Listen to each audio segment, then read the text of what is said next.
What's up, dream team? Back with another video. For anyone who's watching my channel for the first time, I am Shan. This is Dream with Shan. My channel is about my medical school journey as a mother, as someone who's involved in nonprofit work, someone who thinks they are an amateur chef, just living life. This is my channel surrounding my medical school journey and everything that goes into it. This video is somewhat of a rant. Anywho, we're in the car right now. We just pulled up to the house. I just got her out, so she is safe. We're not driving. She's gonna be back there doing her thing because it's gonna be a quick video. Pretty much, it's been a rough few weeks. This video is gonna touch on my standardized test struggle, on my issues with standardized testing, and trying to parent and be in medical school. As we know, unless you've been living on a rock, we are in a pandemic. I'm not sure what part of the country you're in, but we are gearing up to start back our K-12 schooling. My son's school has decided to go virtual, so that's a whole nother issue in itself, but he is 12, so it's different if he were younger, but it's still an issue. And just recently, my daughter's Head Start program told me that they are closing and going completely virtual. So with her, it is a big issue because not only was it an educational program, but it pretty much was childcare for me. So I have to figure that out in order for myself to be able to continue on with my clinical rotations. So that's the first part. I could really go more in depth with that because that is like a really big obstacle that I'm going to have to face. It's a big challenge. Devastated by it because now it leaves me back at square one with trying to figure out childcare for a toddler. Next, we're going to talk about my standardized testing issues. So as you may know from some of my other videos, I've had major issues with standardized testing. Back in 2018, I was diagnosed with ADD along with anxiety and depression. So yeah, and I don't think I've ever mentioned the anxiety and depression part. I really just focused on the ADD, but those were also diagnosed at the time. But again, I'm going to focus on the ADD. I can talk about that other stuff in another video if you'd like. But I was diagnosed with ADD. And at the time, I had a lot of things I had going on in my life. So I got the diagnosis, tried the medical treatment, had a lot of fails, wasn't really the drugs that were prescribed to help me with the ADD weren't helping. So I pretty much was at square one.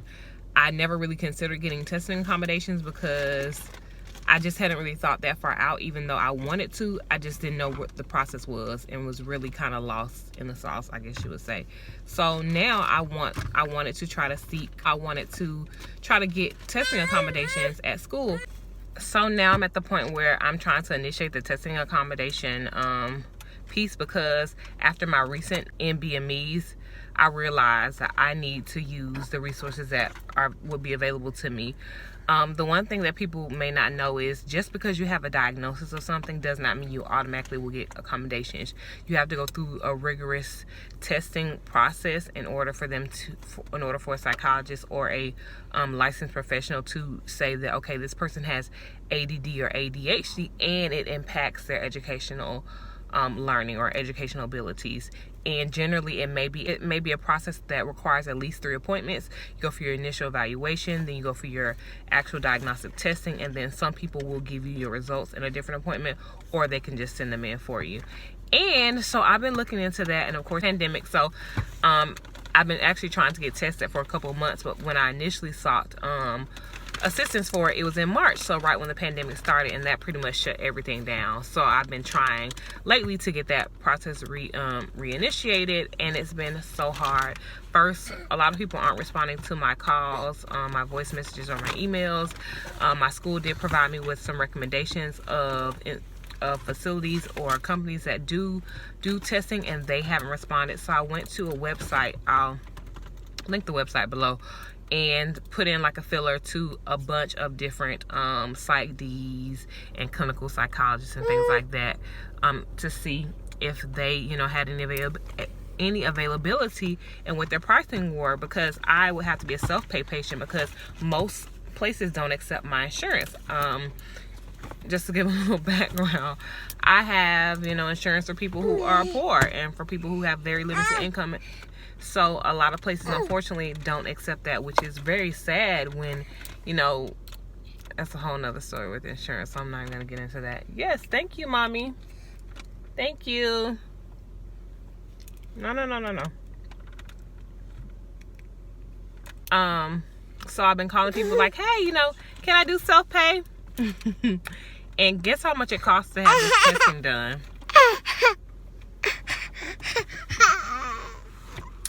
It costs at minimum between $1,700 and $1,900, and that's just the minimum. So when I found that out after talking to so many different people and getting quotes, I cried because it just really made me sad that I need this testing and I can't afford it. Like, it's not covered through my school. My insurance doesn't cover it, and I need it so that I can get the accommodations that I need, and I can't afford it.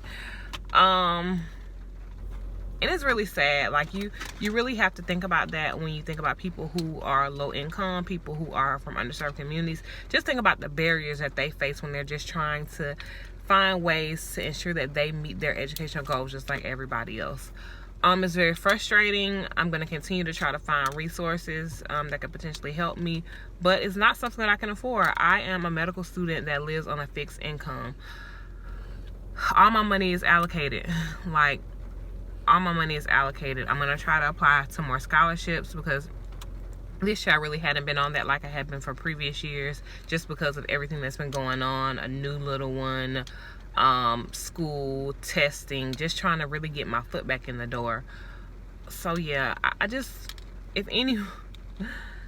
really don't wish this on anybody, needing something to be in a position where you can succeed educationally on the same playing field as somebody else, or just in general with a person who doesn't have a learning disability, and not being able to have those resources available to you because you can't afford it, is really, really disheartening. And I just had to vent about that. So I am struggling with childcare and being able to get the testing accommodations that I need, and I'm really, really frustrated about it. But yeah, so I just had to get on and say that I really, really hope that in the future that this is something that no one really has to go through. And I'm probably going to look into research into how, you know, or affordable options for people who are in situations like myself who can't afford to pay $1,900 to get the testing that they need.